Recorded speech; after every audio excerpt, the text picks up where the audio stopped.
(8월 14일) 월요일 드림의 훈련. 영국의 종교개혁자 존 웨슬리가 처음 사역을 시작했을 때 받은 돈은 대략 30파운드, 한화 45,000원 정도였습니다. 지금과는 물가가 달랐지만 당시에도 겨우 입에 풀칠이나 할 수 있는 돈이었습니다. 웨슬리는 이 중 28파운드만 있어도 충분히 살 수 있다고 생각해 나머지 금액은 구제에 사용했습니다. 이후 헌금이 많아져 수입이 60파운드로 늘었지만 여전히 28파운드만 쓰고 나머지는 구제에 사용했습니다.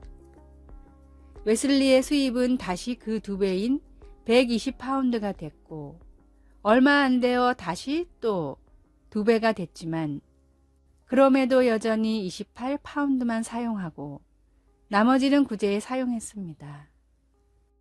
웨슬리는 이후에도 얼마를 벌더라도 최소한의 생활비만 남기고는 전부 구제에 사용했습니다. 웨슬리는 자신의 이런 삶의 방식에 대해 다음과 같이 말했습니다. 하나님이 수입을 늘려주신 것은 생활의 수준을 높이라는 것이 아니라 나눔의 기준을 높이라고 주신 기회입니다. 하나님이 주신 큰 복은 다시 하나님께 드려야 합니다. 성경에는 믿음과 기도에 대한 구절이 1000절 정도 나오지만 물질과 돈에 대한 구절은 2000절이 넘습니다. 물질과 돈을 지혜롭게 사용하는 일이 믿음을 지키고 그리스도인으로 살아가는 데 중요하기 때문입니다. 우리의 욕심을 내려놓고 두 렙돈의 과부처럼 하나님을 기쁘시게 할 줄 아는 그리스도인이 되십시오.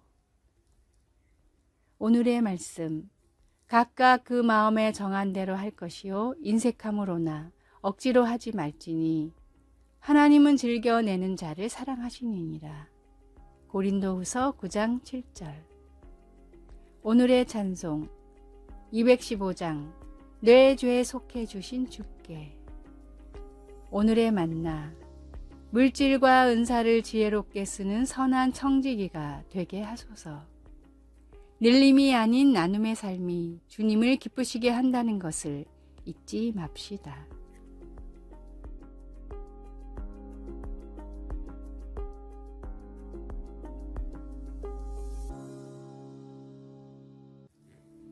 (8월 15일) 화요일 하나님은 아십니다. 대형 추상화 작품을 감상하려고 멈추어 서 있던 한 부부가 그림 아래에 열려있는 물감통과 붓이 있는 것을 보았습니다. 부부는 그것을 누구나 창작에 참여할 수 있는 미완성 작품으로 짐작하고 물감으로 몇 번 색을 칠한 후 그 자리를 떴습니다. 하지만 작가는 그림의 재료를 완성된 작품의 일부로 여겨 그곳에 의도적으로 전시했던 것입니다. 미술관에서는 사건의 영상을 검토한 후 그것이 오해로 빚어진 것임을 인정하고 변상을 요구하지 않았습니다. 요단강 동쪽에 거주하던 이스라엘 백성들이 강 옆에 큰 제단을 쌓자 오해를 불러일으켰습니다. 예배를 위해 하나님께서 인정한 유일한 장소가 성막뿐이라는 것을 누구나 알고 있었기에 강 서쪽에 거주하는 지파들은 그것을 하나님에 대한 반역으로 여겼습니다. 긴장이 고조되자 동쪽 지파 사람들이 그것은 하나님의 제단의 모형일 뿐이라고 해명했습니다. 그들은 후손들이 그것을 보고 이스라엘의 다른 지파와의 영적 혈연 관계를 인식할 수 있기를 바랐던 것입니다. 동쪽 지파 사람들은 이렇게 외쳤습니다. 전능하신 자 하나님 여호와께서 아십니다. 다행히도 다른 지파 사람들이 귀 기울여 듣고 정황을 파악한 후 하나님을 찬양하고 집으로 돌아갔습니다. 다른 사람들과의 화합을 위해 노력할 때 우리는 하나님을 의지할 수 있습니다. 말씀, 전능하신 자 하나님 여호와께서 아시나니. 여호수아 22장 22절. 찬송 212장 겸손히 주를 섬길 때. 기도, 하나님, 귀를 기울여 듣고 겸손히 말할 수 있게 도와주소서. 아멘.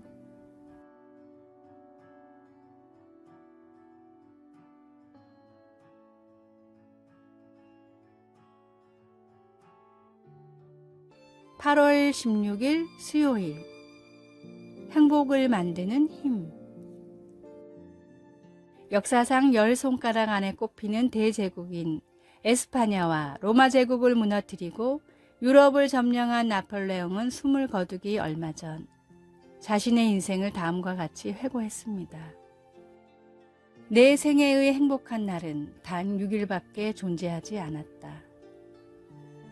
불가능은 없다. 오늘의 불행은 잘못 보낸 지난 시간의 보복이다.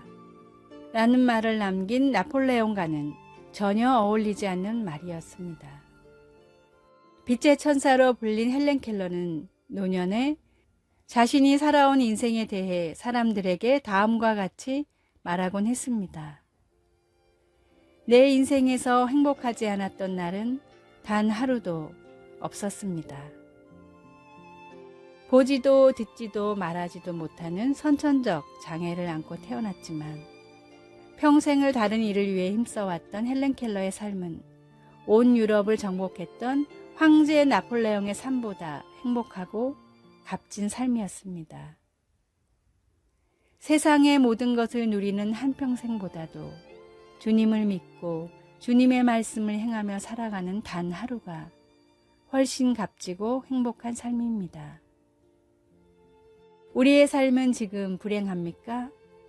아니면 행복합니까? 참된 행복이 있는 주님의 곁을 한평생 떠나지 마십시오.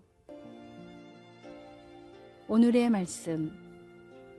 주의 궁정에서 한 날이 다른 곳에서 첫날보다 나은즉 악인의 장막의 거함보다 내 하나님 문지기로 있는 것이 좋사오니. 시편 84편 10절. 오늘의 찬송 435장 나의 영원하신 기업. 오늘의 만나. 주님, 어떤 삶이 값진 삶인지 느끼고 깨닫게 하소서. 참된 행복으로 향하는 나침반을 주님께로 향하게 합시다.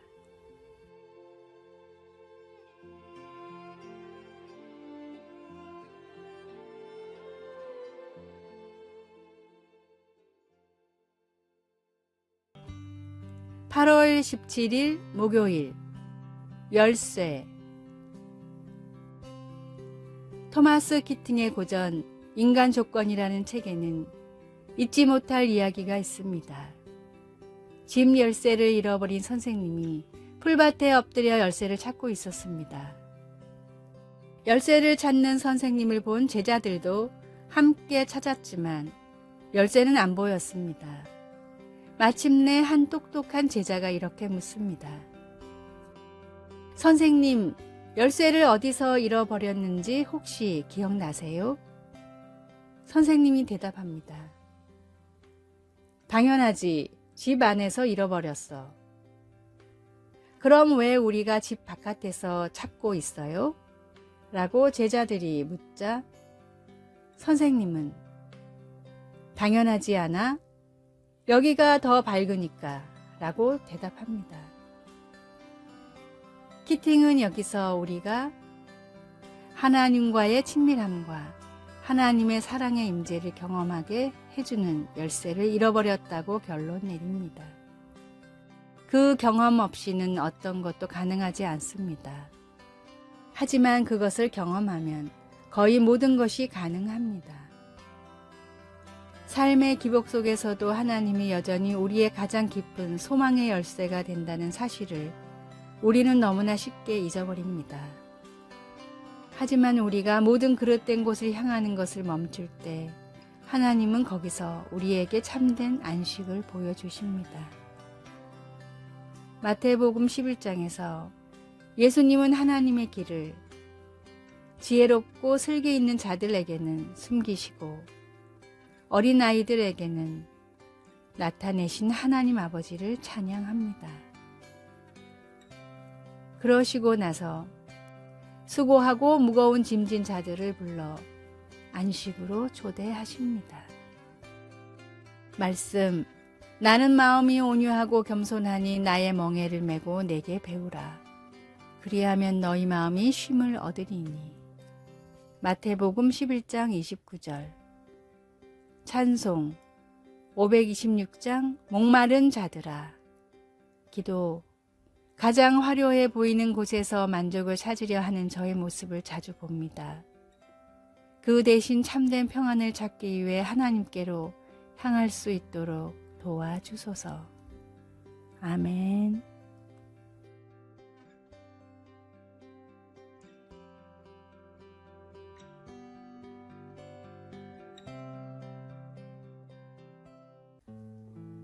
(8월 18일) 금요일. 아침은 드셨습니까? 미국 PCA 장로교단의 파송으로 한국에서 33년간 선교를 한 알빈 스넬러 선교사는 은퇴 후 미국에서 한국어로 성경을 가르칠 정도로 한국을 사랑했습니다. 아직 교회가 없는 농어촌 지역의 교회를 세우며 또한 신학교에서 후학 양성에도 열심을 내셨던 알빈 선교사는 강의 때마다 학생들에게 같은 질문을 던졌습니다. 여러분, 아침은 드시고 오셨습니까? 강의 시간이 아침이든 점심이든 혹은 저녁이든 선교사는 항상 아침을 먹고 왔냐고 물었습니다. 외국인이라 한국말이 서툴러서 하는 질문이라고 생각하기에는 그의 한국어는 매우 유창했습니다. 결국 호기심을 못 이긴 한 학생이 왜 매번 아침을 먹고 왔냐고 물으십니까? 라고 물었습니다. 제가 말한 건 육의 양식이 아니라 영의 양식입니다. 학생들의 육의 양식은 잘 챙기는 것 같은데 영의 양식은 아침도 잘 안 챙겨 먹고 오는 것 같습니다. 하나님의 말씀을 정말로 영혼의 양식이라 믿는다면 끼니를 챙기듯이 말씀을 챙겨야 합니다. 하루를 살아갈 힘이 되며 우리의 약속이 되시는 주님의 말씀을 매 끼니 챙기십시오. 오늘의 말씀.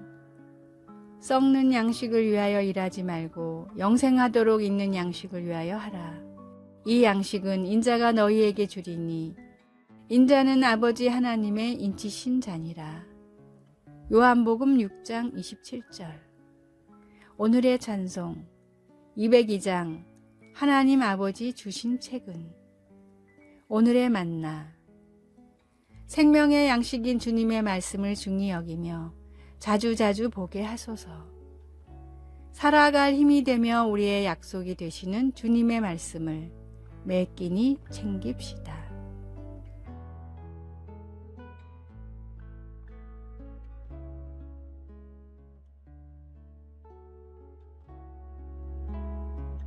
아래의 빨간색 글자 구독을 누르시어 더 많은 전도의 열매를 맺으시기를 기도합니다.